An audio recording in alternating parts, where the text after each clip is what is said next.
Bonjour, je m'appelle Hugo Zhang, cofondateur et CRO de eCentime.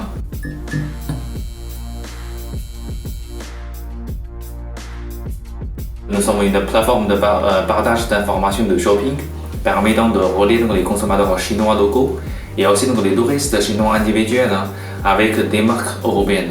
Aujourd'hui, nous avons déjà plus de 350 000 utilisateurs chinois en France et en plus 200 000 Chinois qui sont en Allemagne. Bon, tout d'abord, c'est une question très simple. Moi, je suis chinois.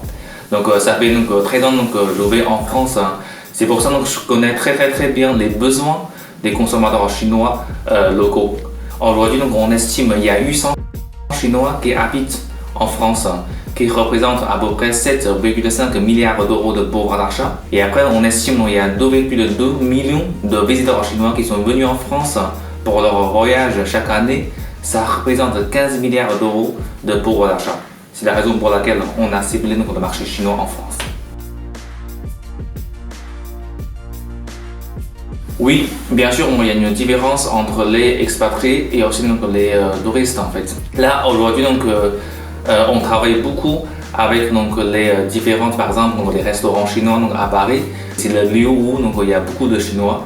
Et en plus, on travaille beaucoup avec les différentes associations des étudiants. Ça, c'est les canaux pour nous d'acquérir des nouveaux utilisateurs en France locaux. Et aussi, bien sûr, avec les jeunes diplômés, les salariés chinois qui s'installent en France. Puis après, pour les touristes, c'est un peu différent. C'est parce que avec un délai de livraison, en général, ça va prendre 3 et 5 jours. En France, pour les touristes chinois, on concentre sur la partie en boutique parce que les touristes ils vont pas attendre entre une semaine pour recevoir le colis. C'est pour ça la différence principale pour ces deux communautés, c'est la partie en ligne et la partie en magasin en fait. Aujourd'hui, il y a il y a deux facteurs principaux qui sont très sensibles aux consommateurs chinois. On a besoin d'avoir des recommandations et aussi des avis des autres amis ou des autres proches afin d'acheter un produit. En plus, après, on est aussi très sensible au prix. C'est pour ça que pour chaque communication, on met en accent sur la partie de recommandation. Parce que nous avons développé un algorithme chez nous en interne qui nous permet de sortir une liste des produits préférés par la communauté chinoise pour chaque marque. Nous avons besoin de faire beaucoup d'éducation de la marque dans un premier temps afin de générer des ventes après. Il faut avoir des promotions pour inciter, encourager d'effectuer leurs achats. C'est pour ça pour répondre à ces deux besoins, nous avons développé notre site web et aussi notre application mobile avec les modules principaux.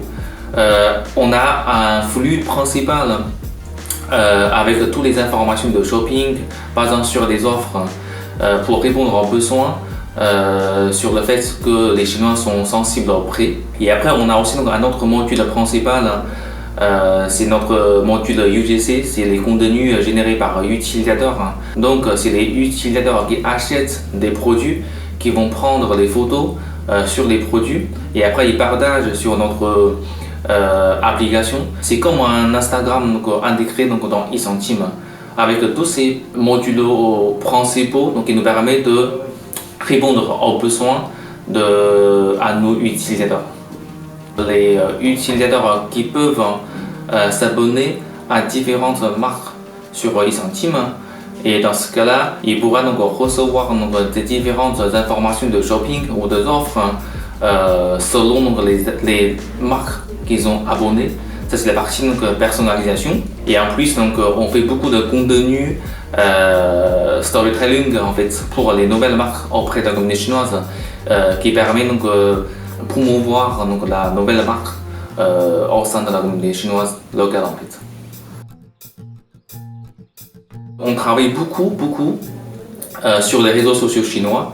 Comme on est vraiment sur un marché niche, on est présent sur les réseaux sociaux chinois qui s'appellent WeChat et Weibo. WeChat c'est comme WhatsApp Et après, donc, Weibo, c'est comme Twitter en fait. On a aussi donc, notre compte officiel sur tous ces réseaux sociaux. On relaie aussi donc, des informations, des activités donc, dessus. On travaille aussi donc, avec les KOL, ces influenceuses chinoises locales en fait, qui nous aident à promouvoir donc, des marques auprès de la communauté chinoise.